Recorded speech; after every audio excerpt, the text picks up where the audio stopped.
আল্লাহ তুমি আমাকে অনেক রিজিক দিছো, তুমি আমাকে রিজিক দেওয়া বন্ধ করে দাও। আল্লাহ প্রত্যেকদিন আমার শুকনা রুটি খেতে হয়, আল্লাহ তুমি আমাকে রিজিক দান করো।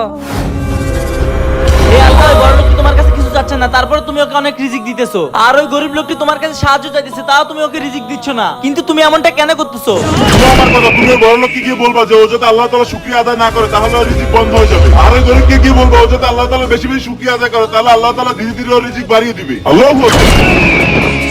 ভাই, আপনি যদি আপনার রিজিক বন্ধ করতে চান তাহলে আল্লাহ তাআলা শুকরিয়া আদায় করা বন্ধ করে দেন।